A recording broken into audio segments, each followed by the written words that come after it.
Hello everyone, this is Bea Harper from supermarcy.com and I come to you again with yet another review.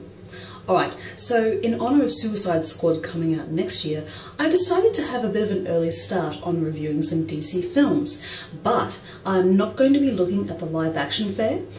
I'm actually going to be looking at some, that being some of my favourites, of DC's animated universe, because in all actuality, DC has done a wonderful job at putting their worlds into animated form. Now, say what you will about Christopher Nolan's Batman trilogy or Man of Steel or Superman Returns, but to me, the DC universe that I'm most concerned with right now are a bunch of animation cells. And I'm not going to be reviewing each and every one of them, but just the ones that have made a significant impact on me one way or another. So I want to take you back to 1993 with Batman: The Mask of Phantasm. This is one great movie.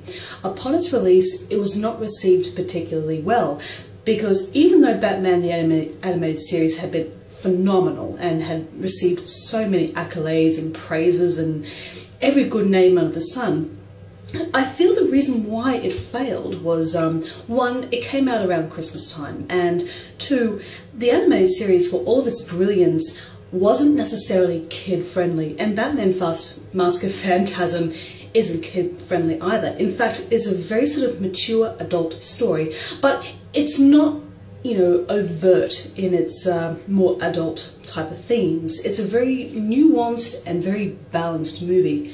So that being said, Batman Mask of Phantasm boasts a pretty good cast, that being, of course, Kevin Conroy. To me, Kevin Conroy is the undisputed voice of Batman. You really can't get any better than that. There have been a couple of really good, well, I don't like saying replacements, but for the sake of the other appearances of Batman in the animated, you know, DC movies, Conroy is one of the best. No doubt, because by this point he had some significant experience with the character. Mark Hamill as the Joker. Now the thing is, the Joker doesn't necessarily feature too much in this movie, but he is still there and he does give some gravitas to what's going on. You have Dana Delaney as Andrea Beaumont, who happens to be one of Bruce Wayne's really serious girlfriends who comes back into his life. And also you have Stacy Keach as Carl Beaumont, who is Andrea's father. And I'm not going to give away anything on the plot, because to do so it would ruin your experience of the movie if you haven't seen it already. Naughty, naughty. And also I feel that to just lay it all out there without any sort of, you know,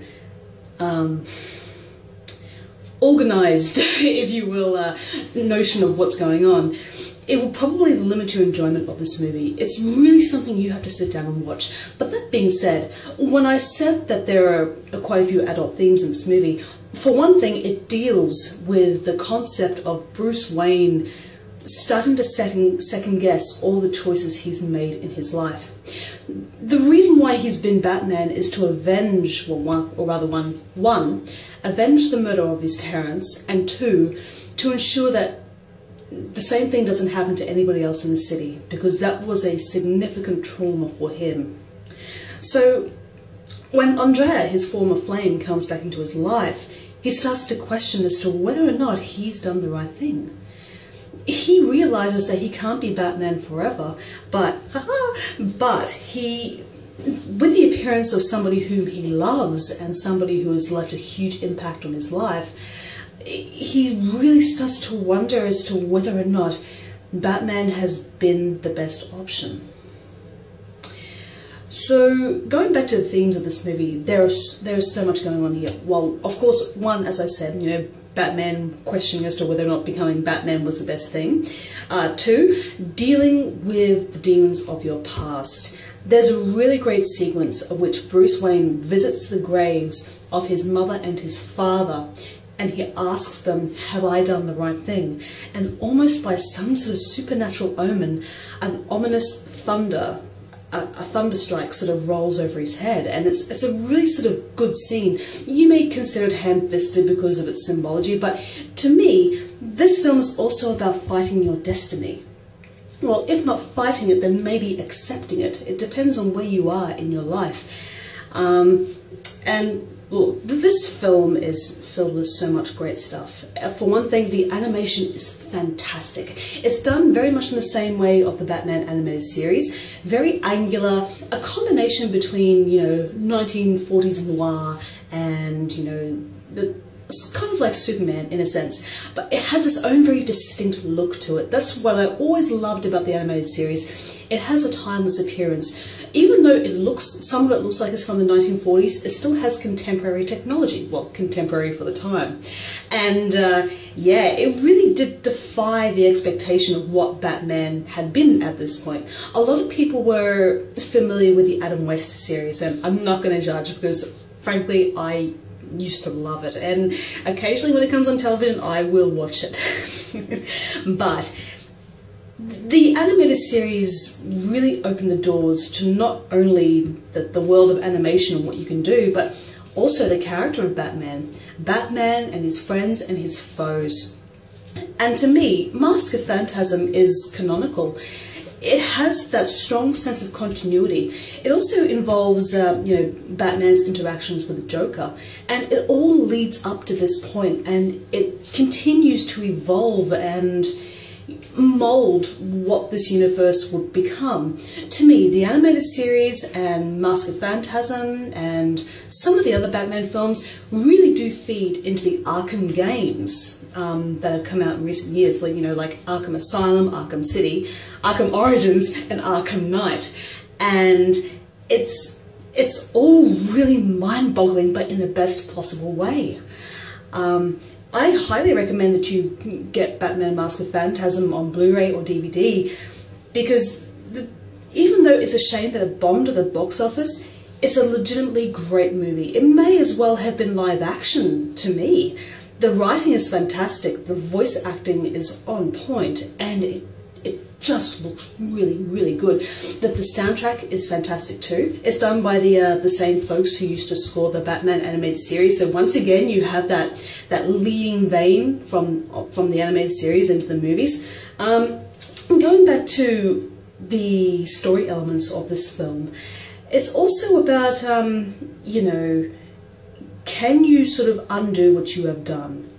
In the sense of that, Bruce and Andrea didn't necessarily part in amicable circumstances, because by this point Bruce had become obsessed with becoming Batman. He wanted to help people, but the compromise was, if he were to become Batman, he would have to cast Andrea out of his life. Andrea was the love of his life by that point. She was his eternal flame, and unfortunately he had to snuff that flame out in order to preserve his parents' memory by this point. And it's really strange that as you get older, all of your regrets start to come back to the surface. And it's something that we all have to live with. I don't think any of us at some point have completely looked back on our lives and think, I shouldn't have done that. I should not have said this to somebody or gone out and done this even though I knew it was bad. It really does hit hard with Batman Mask of Phantasm, and I defy anybody who thinks that animation is simply for children, is simply a children's medium. They should watch this film and really take into account just how powerful it is. It was directed by Bruce Timm and Eric Radomski, and Bruce Timm has had a huge involvement in the Batman animated series. Like, he was one of the people who really elevated the project and make it happen, along with Paul Dini and Andrea Romano. Eric Radomski himself is a very successful figure in animation, and with these two men working together, they knew how to construct a completely cinematic feature. Even though it was just on a bunch of animated cells, the human power comes through it. And that's the thing. You have all these wonderful characters with these fantastic performances, and those will really hit hard home for you. And also, this film has people dying in it. It's not done in a gratuitous nature, just for the value of shock, but when these deaths happen, it means something. And although it's not graphic, it is strongly implied, and even so, you feel that kick in your heart. You sort of cringe in your seat, like when you realise what this person had been through in their final moments. It's really, really good. Oh, I would be remiss if I didn't talk about the Phantasm.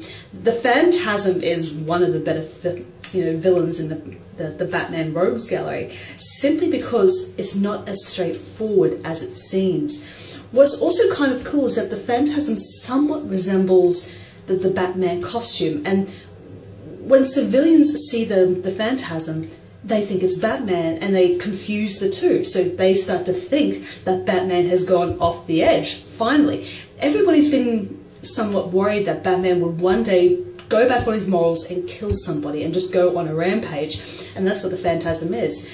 There's always been an element in the Batman comics that has a character come back who's kind of like Batman, but isn't afraid to take those extra few steps over the edge. You know, killing for the sake of the greater good. In the case of the Phantasm, though, is pretty much a figure of vengeance as well as justice. And I'm just really upset that we didn't get to see more of the Phantasm, because to me, he, she, or it really is like it is a phantasm, it is a wraith, a ghost, and you never know where a ghost is going to pop up. And I hope one day that another sort of Phantasm movie is made, quite frankly, because I would love to see one. So that said and done, Batman, Master of Phantasm, to me, is a 5 out of 5. You really can't get any better than this when it comes to a really solid and wonderful and just overall magnificent Batman animated movie. And it's rarely been touched by anything else in the DC universe, and that's saying something huge. So I thank you once again for listening to my reviews, and as usual, I shall see you in the next video.